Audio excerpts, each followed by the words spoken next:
guys, what's up? The Banter Soloer here. It's been a while since I made a video. Been really busy with a lot of stuff. I'm going off to college and whatnot. This is the only video I managed to make. Regardless, because of I made the Medulla solo, and as of now, there's not too many bosses I could solo as of now, and well, the next boss I plan to solo is Aphrodite, but like I need a really good pet for that that I'm working on once in a while. But basically, the video isn't about that. So basically, I was able to make what was the name of the video? I managed to make a small compilation of what I think was the best bosses of WIZARD101 as of today, 2018. Let me lower the music because this is distracting me a bit. Like I'm losing concentration. Alright, so basically, one of the best bosses that this game has had to offer, and I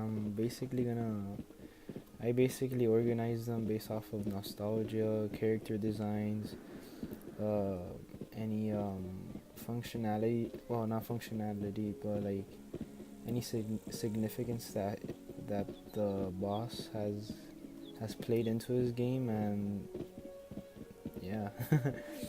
I'm sorry, I'm a little bit flustered. I haven't done these commentary videos in a while, but basically I'm gonna try making this as quick as possible. I'm basically gonna be walking around, so as I said before, you guys could just listen to this if you want. But anyways, let's get right to it. So for number 10, I have Rattlebones. This might be a little bit weird. While Rattlebones has been a very iconic game since probably one of the first bosses, if I'm not mistaken. I'm not sure, it's either him or Lady Blackhope, but I feel like he's definitely in my top 10 best WIZARD101 bosses, mainly because he's kind of been there, if you think about it, since level 1 up to the end of Mirage, if I'm not mistaken. Once again, I think you fight him as one of the last 4 bosses in Mirage. I know one of them is Jabberwock, the other one's the Cyclops. Yeah, I'm pretty sure it has to be Rattlebones. So basically, he's not only in Unicorn Way, but he also gets a very huge power up compared to the Rattlebones that we know in Unicorn Way, and in the Exalted Duel one, because he appears, if you actually think about it, he appears 3 times in different power levels. Unicorn Way has level 1, not wizard, but as a low level character, and a dramatic boost up to level 100, and later on 120. I think this is his tower. Not only that, but he also has a lot.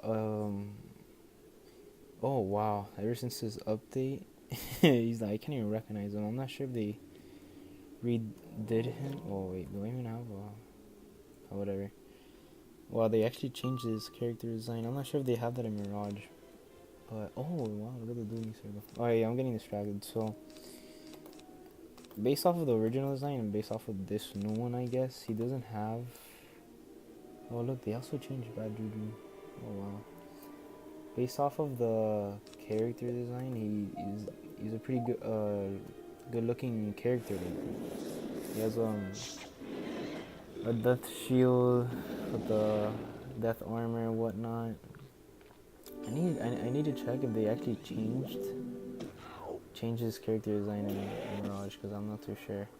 But yeah, I think he's been a very iconic villain in WIZARD101. And yeah, there's not too much to say about him.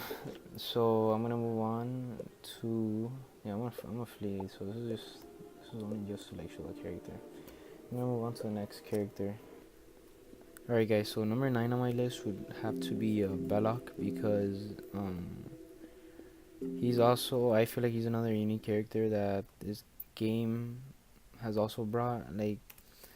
he might not be a very impactful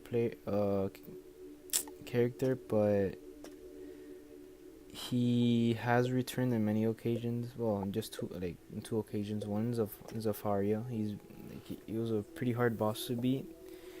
When level 60 was like the cap or the max level at the time. Um, I feel like he also I feel like he also has a unique character design. He looks like the guy from, if I'm not mistaken, the guy from the zebra that's in front of Gollum Corp or whatever. Um, he had basically. I think the main chunk of what made him who he was because of the cheats and like the difficulty that wizards or people had to go through to actually beat him. One of the first few cheating bosses. I feel like it has also made this game very nostalgic as well. But yeah, that's why I feel was at number 9. At number 8, I have Mithraia, the sun god.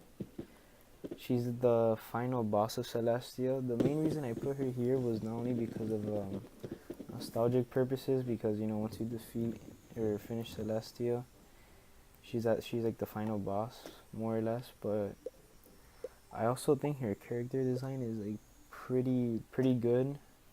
She practically does look like a sun god or a sun deity. She has like these as you guys could tell already by the thumbnail, these solar wings, and she's like growing and glowing. I mean, in radiance. I mean, I thought she was a pretty cool character design. So yeah. At number 7, I have surprisingly, I have Old Cobb as of now, because really he's a very powerful character that for the first time since I think 2008 WIZARD101 was one of the few characters that have over either at 100,000 health or over, because back then Master did have 100,000 health way back, like at the beginning of WIZARD101, if I'm not mistaken. There's a YouTube video on it or whatever. Old Cobb as of now, if you actually think about it, yeah, he's played a significant role on where the story of WIZARD101 is leading, but to be honest, there's not much stuff that we actually know about him other than the fact that yeah, he's part of the Spiral, but as of now, his intentions are pretty unclear. Yeah, he wants to destroy the Spiral, if I'm not mistaken. I'm not too sure.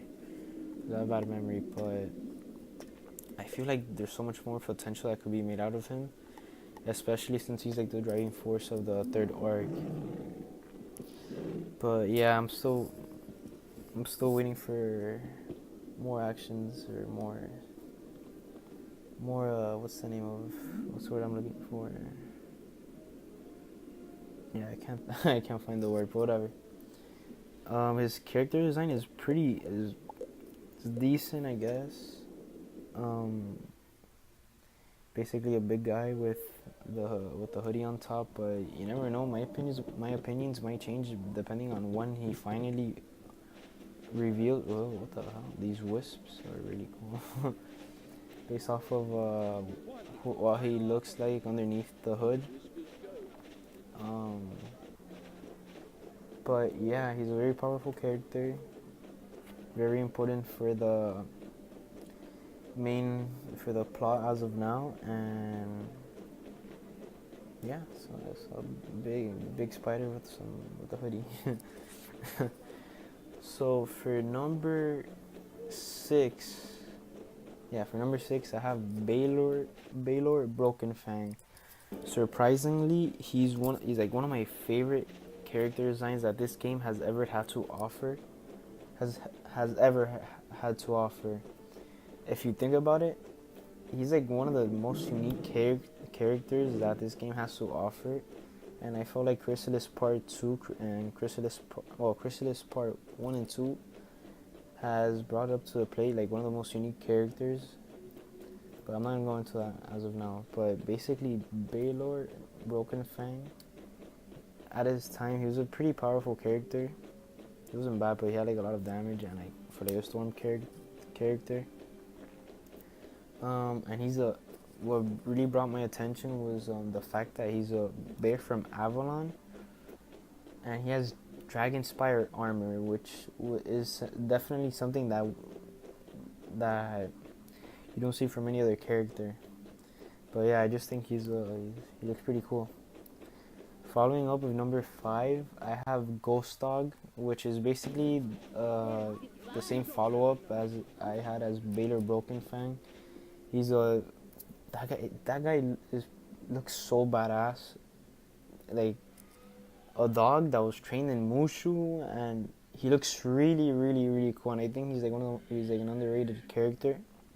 And he was the final boss of Chrysalis Part 1. And then was Baylor Broken Fang? No, I don't think he was in Chrysalis Part 1. But I really feel like that world really brought like a lot of unique characters, and I feel like Ghost Dog was a very interesting one as well. And he not only did he make a reappearance in and what do you call it? In Chrysalis Part 2 towards the end, but he also appears in Mirage as a bounty hunter, which I thought was pretty cool as well. And so yeah, for number 4 I have Zeus, the the big eagle. Looks buff as hell. Basically, I put him not mainly for nostalgic reasons, and for gear purposes as well, because he drops good gear for like level 30 and level 100 as well. I felt like WIZARD101 has definitely brought a good character design on him as well. I know I'm bringing up a lot of character designs in my list,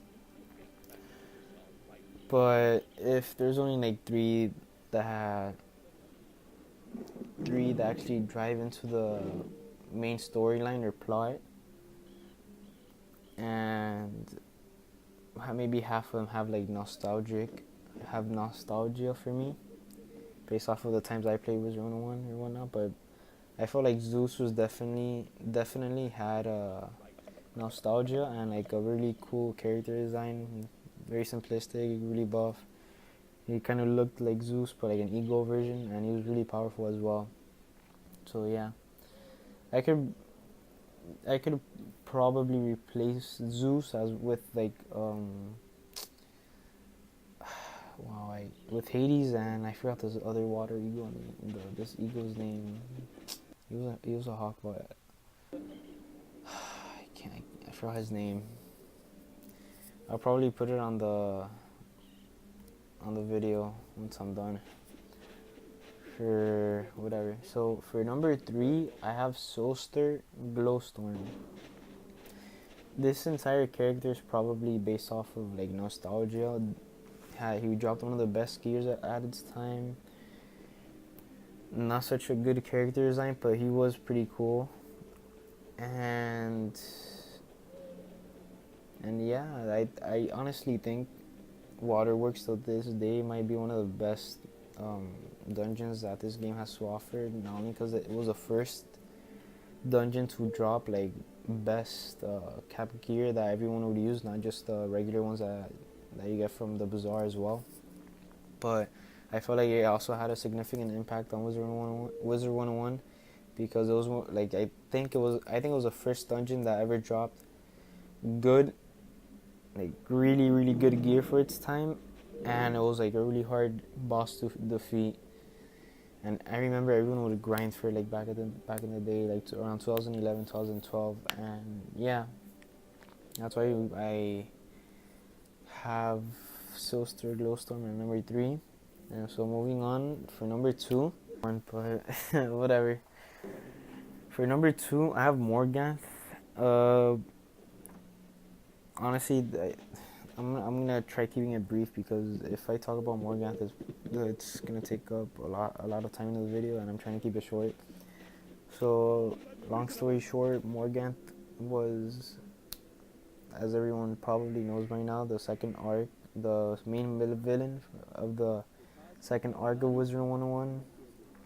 I thought she was a really cool character. Her motives were they were pretty good, I guess. I mean, yeah, I was straight thinking about it now. It was whatever, but it was the second villain that WIZARD101 had to offer. Had a unique plot twist, I guess you could say, in Avalon, when everyone found out that Merle Ambrose's first student was Morganth, I guess.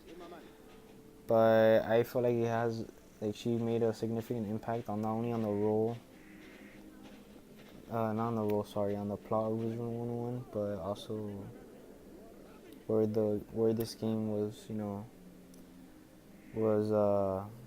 oh my god, I'm like lost for words today.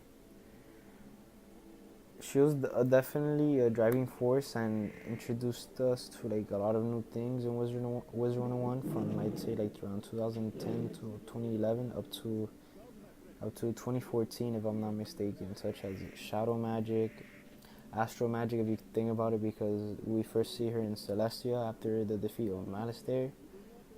Shadow magic, star magic, increased level caps and gear caps and whatnot. I feel like she's definitely had a significant role, and yeah. And by the way, I think I still think she's alive, and she's probably if she doesn't, if she doesn't reappear after that fall that she made in Chrysalis Part 2, and the game just ends like that, then I'll be so disappointed. And not only that, I could probably make another video on this, but there's a lot of characters that I'm still waiting to reappear. Like, for example, Silstar Glowstorm, one of his final dialogues, that he said he was gonna come back. How, I don't know, but if this game ends and they don't like reappear, they don't bring back like a lot of characters, I'll be really disappointed. But whatever. I mean, WIZARD101 has like a good habit of doing that. So yeah. So for number one, I mean, you guys probably expected this since the place I put Morganth in. For number one, I put Malistaire, and not just that, but Malistaire, if you want to include him too, it's the same person, but Malistaire the Undying. I mean, he's basically like the entire driving force that made this game of like WIZARD101. He was the main villain for the first story arc. He comes back in Azteca, and not only do we have to fight him, like he was like immune to like every school until he had to defeat his minions in Azteca. But not just that, but he reappears for a third time in Darkmoor, which I loved. It was really unexpected, as I said again. And I think my favorite part, like, about his character is the fact that he, not only is his character design like it looks badass, like when he's like dead, but his motivation and the information that they revealed in not Darkmoor, the Mirage, when like where he went to try to revive his wife Sylvia, was in Mirage, and it was from the Cabal. Surprisingly, that's pretty much it for Malistaire. He's probably like the main reason. Like he was the first antagonist, sorry, of this game, and I think it's made the game for what it is since like 2008, 2009. And so yeah, guys, those were my, I guess, top 10 best bosses that WIZARD101 has to offer. I know I'm excluding a lot of other characters. I narrowed it down to 10. This is my opinion. my top 10, your top 10 might be different, so don't bombard me and like arguments and roasts and like in the comment sections like, oh, you're dumb, you know. I don't know if some other character should have been number one or something. I don't know, but personally these were my top 10 characters, not characters but bosses, best bosses this game has had to offer. And yeah, I'll see what other videos I could upload, guys. And so take care. And yeah, bye.